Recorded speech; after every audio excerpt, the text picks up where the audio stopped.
राज्यसभा की 12 सीटों के लिए 3 सितंबर को उपचुनाव होगा। 9 राज्यों की इन 12 सीटों पर होने वाले मतदान के लिए चुनाव आयोग ने बुधवार को कार्यक्रम का ऐलान किया है।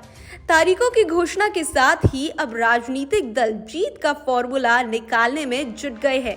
इन 12 सीटों पर जीत किसकी होगी ये तो वक्त ही बताएगा, लेकिन इस बार इन 12 सीटों में से करीब 10 पर कड़े मुकाबले की बात कही जा रही है।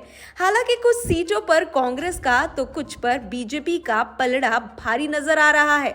आइए जानते हैं कि इस चुनाव के बाद कैसे बदलेगा राज्यसभा का गणित। मध्य प्रदेश में राज्यसभा की 2 सीटें, बिहार में 2 सीटें, असम में 2 सीटें, त्रिपुरा में 1, हरियाणा में 1, राजस्थान में 1 और मध्य प्रदेश में 1, ओडिशा में 1 और तेलंगाना में 1 सीट खाली है। इन 12 खाली सीटों में 10 ऐसी हैं जो उच्च सदन के सदस्यों के लोकसभा चुनाव में जीतने के बाद खाली हुई, जबकि तेलंगाना और ओडिशा से एक राज्यसभा सदस्य ने अपनी पार्टी से इस्तीफा देकर दूसरी पार्टी ज्वाइन की, इसलिए राज्यसभा से भी इस्तीफा दे दिया। अगर इन 12 सीटों पर पहले की स्थिति की बात करें तो बीजेपी सबसे आगे थी, उसके 7 राज्यसभा सांसद थे। महाराष्ट्र की दोनों सीटों पर बीजेपी का कब्जा था। बिहार में 1 सीट पर बीजेपी तो 1 सीट पर आरजेडी का कब्जा था। असम की दोनों ही सीटों पर बीजेपी ने जीत दर्ज की थी।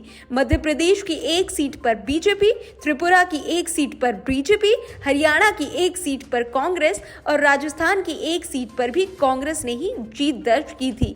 इसके अलावा तेलंगाना में हाल में केशव राय ने भारत राष्ट्र समिति BRS छोड़कर कांग्रेस ज्वाइन किया था, इसलिए उन्होंने इस्तीफा दिया, जबकि ओडिशा में बीजू जनता दल की सांसद ममता मोहंती ने बीजेपी की सदस्यता लेने के बाद राज्यसभा सीट छोड़ दी थी।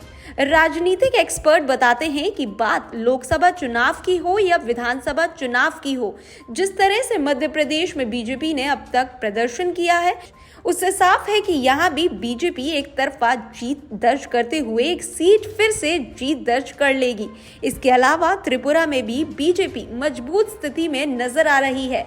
राजनीतिक विश्लेषकों की माने तो अधिकतर सीटों पर बीजेपी की पकड़ अच्छी बनी हुई है, लेकिन कुछ जगहों पर कांग्रेस का पलड़ा भारी नजर आता है। अब राज्यसभा चुनाव में किसका पक्ष कितना भारी रहेगा वो देखने वाली बात होगी। Bureau report TV7 Bharat.